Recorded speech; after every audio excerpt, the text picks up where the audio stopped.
Dans ton corps, il y a une maladie qui fait le dysfonctionnement de ton corps. Qui ne permet pas à ton corps de fonctionner normalement. Je déclare par le mandat qui m'a été donné. Cette maladie laisse place maintenant à une nouvelle pièce. À une nouvelle pièce que le Seigneur veut remplacer en ce lieu. S'il était capable de remplacer les pièces dans le corps de Lazare, il est capable de les remplacer aussi dans ton corps. Il est capable de les remplacer aussi dans ton corps. L'imitation. Lorsqu'on est en train d'imiter quelque chose, on peut imiter quelque chose parce que cela est devenu vieux. Cela est devenu vieux. On peut l'imiter. On enlève quelque chose qui est déjà vieille. Et on le remplace par la chose qui est nouvelle. Je suis venu dire à quelqu'un, il y a des vies qui ont vieilli. Il y a des vies qui ont vieilli. En toi, il y a le système de la vie qui ont vieilli dans ta vie.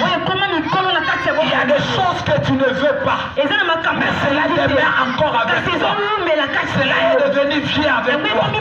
Depuis que tu étais encore enfant, le système l'a dominé dans votre famille. Depuis que tu étais encore enfant, le système là, tu l'as hérité de tes pères. Et tu es en train de le léguer aussi à tes enfants. Il est temps que ce qui est vieilli, que ça soit remplacé par ce qui est nouvelle. Il est temps que ce qui est vieilli soit remplacé par ce qui est nouvelle. Est-ce que quelqu'un est avec moi? Est-ce que quelqu'un est avec moi? J'aimerais te dire une chose. J'aimerais te dire une chose. Lorsqu'on parle de la mutation ne signifie pas cohabiter des choses ensemble. La mutation ne signifie pas faire habiter deux choses dans un seul lieu. Mais la mutation signifie il faut déplacer ce qui était avant et placer ce qui est nouvel. Je suis en train de dire ceci, que lorsqu'on parle de la mutation, ça signifie qu'on ne veut pas habiter ensemble. Mais entre les deux, l'un laisse place.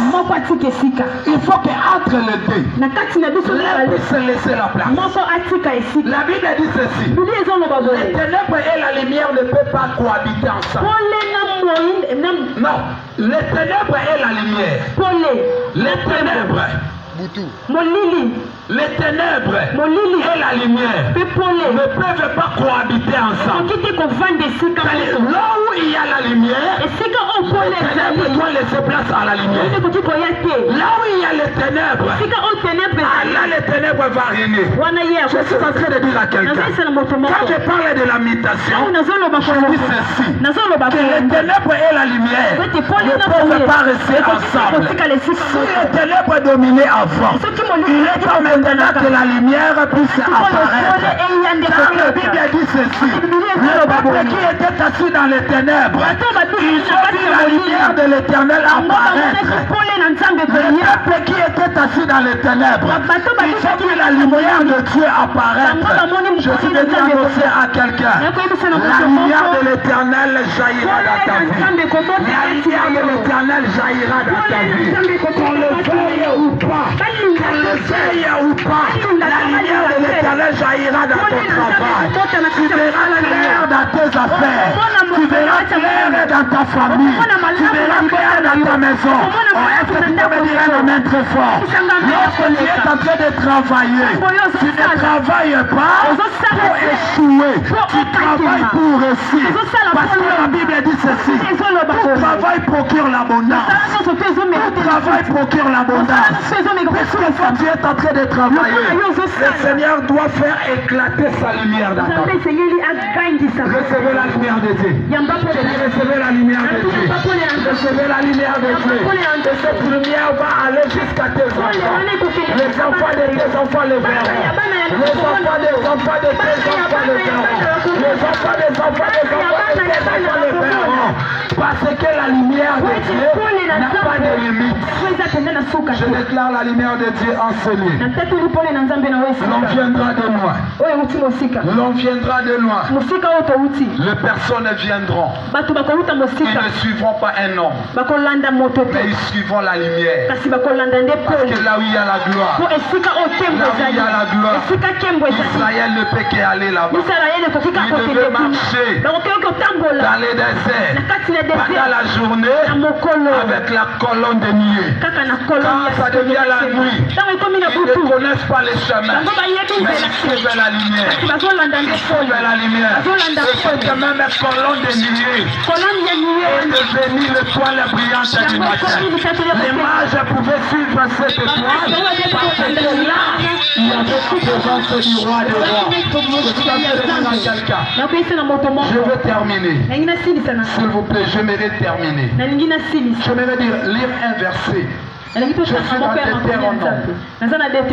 Deutéronome. Je vais parler des mains. Aujourd'hui, je ne suis pas venu parler. Je suis venu déclarer. Amen. Je suis dans Exode, chapitre 14. Exode, chapitre 14. Exode, chapitre 14. Le verset, je peux commencer. Exode, chapitre 14. Exode 14. Exode chapitre 14, je commence à partir du verset 13. Moïse répondit au peuple. Ne craignez rien. Restez en place. Et regardez la délivrance que l'Éternel va vous accorder. À ce jour. Car les Égyptiens que vous voyez aujourd'hui, vous ne les verrez plus. Jamais. Jamais. La Bible est écrite en français. Et quand la Bible est écrite en français, tout mot en français a un sens. Normalement. Écoutez. Je prends seulement la dernière partie. Les Égyptiens que vous voyez aujourd'hui, vous les voyez quand? Vous les voyez quand? Aujourd'hui. Les Égyptiens, vous les voyez aujourd'hui. Mais lorsque vous allez revenir pour regarder davantage, vous ne le verrez plus. Vous ne le verrez plus. Et là, la Bible ne dit pas que vous n'allez plus le voir. Mais la Bible dit vous ne le verrez plus jamais. C'est-à-dire la Bible est en train de prédire déjà en avance. Cette situation que tu es en train de vivre, lorsque le Seigneur va décider une mutation dans ta vie, la situation là ne va plus revenir encore. Si ça part une fois pour toutes.